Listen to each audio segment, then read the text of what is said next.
अस्सलाम वालेकुम दोस्तों, मेरा नाम अब्दुल गनी है और आज हम बात करेंगे रॉबर्ट ग्रीन की किताब 48 लॉज ऑफ पावर के छठे कानून के बारे में। Code attention at all cost, यानी हर कीमत पर लोगों की तवज्जो हासिल करो।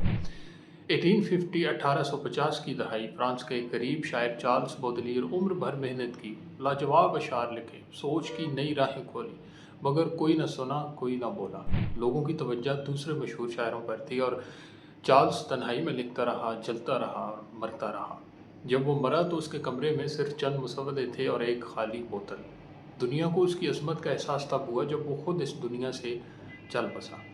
तवज्जो ना मिले तो अज़मत भी मर जाती है। रॉबर्ट ग्रीन कहते हैं कि दुनिया में हर चीज़ से बढ़कर तुम्हें लोगों की तवज्जो चाहिए, क्योंकि अगर तुम नज़र ही ना आए तो तुम्हारी काबिलियत, खूबियाँ, हिकमत सब बेमानी है। यानी attention is equal to power.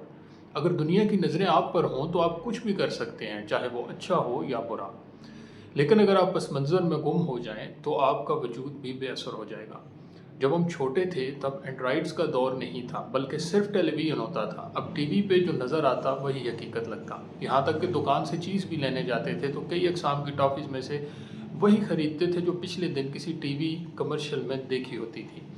यही सेम अटेंशन टेक्निक्स आज भी मुख्तलिफ़ तरीक़ों से इस्तेमाल की जाती हैं। टेलीविज़न के चंद एक अदाकार जो पीटीवी पर आते थे वही तवज्जो का मरकज़ होते थे। उस ज़माने के एक्टर्स के चेहरे और नाम हमारे दिलो दिमाग में नक्श होते थे। आज हाल ये है कि कई एक एक्टर्स हैं जिनके बहुत मशहूर सीरियल्स या मूवीज़ आती हैं, लेकिन सिर्फ चंद नुमायाँ लोगों के ही चेहरे और नाम पता होते हैं, और इनके याद रहने की वजह भी यही अटेंशन होती है। लोगों को सिर्फ आपकी सलाहियत नहीं, आपकी मौजूदगी का एहसास चाहिए। इसी अटेंशन को हासिल करने के लिए अदाकार दीगर तरीके अपनाते हैं, जैसे तकरीबात में ताख़ीर से आना, चमकते लिबास पहनना, या जब किसी महफ़िल में दाखिल हुआ जाए तो हर आंख उन्हीं पर जम जाए। इस कानून की 5 अहम हिकमतें। नंबर 1, खामोश रहने वाले भूल जाते हैं। दुनिया आवाज़ से भरी है, अगर आप भी खामोश रहेंगे तो कोई आपको नहीं सुनेगा। नंबर 2, नेगेटिव पब्लिसिटी या मनफी तवज्जो मुस्बत से बेहतर है।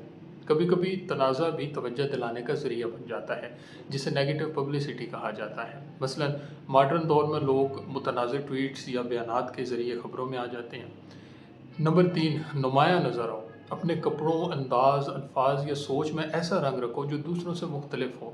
जैसे कि महात्मा गांधी, सादा लिबास लेकिन पूरा हिंदुस्तान उनकी तरफ मुतवज्जे था। अपनी गैर मौजूदगी को भी हथियार बनाओ। कभी कभार खुद को गायब कर देना भी तवज्जो हासिल करने का ज़रिया होता है। लोग आपको ढूंढते हैं, याद करते हैं, आपका इंतज़ार करते हैं। और नंबर 5, अपनी कहानी खुद सुनाओ। अगर आप अपनी कहानी खुद नहीं सुनाएंगे तो दुनिया आपके बारे में वो सुनाएगी जो उसे अच्छा लगेगा, और वो अक्सर गलत होगा। इंदिरा गांधी और बेनज़ीर भुट्टो में एक चीज़ कॉमन थी।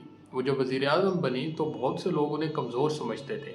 उन्होंने हर तकरीब, हर तकरीर, हर लिबास, हर खामोशी को तवज्जो हासिल करने का ज़रिया बनाया। वो हमेशा मुनफरिद नज़र आती थी। उनके मुखालिफिन कहते कि वो दिखाई ज़्यादा देती हैं, करती कम हैं, लेकिन इस नज़र आने की वजह से वो ताकतवर तरीन औरतें बन गईं। तवज्जो ना हो तो ताकत रेत की तरह बह जाती है। दुनिया की तारीख़ उन लोगों से भरी पड़ी है जो बहुत बासलाहियत थे मगर नज़रअंदाज हो गए, और वो लोग भी हैं जिनमें कुछ ख़ास नहीं था मगर दुनिया की तवज्जो हासिल करना जानते थे और इसी वजह से इक़्तिदार तक पहुँचे।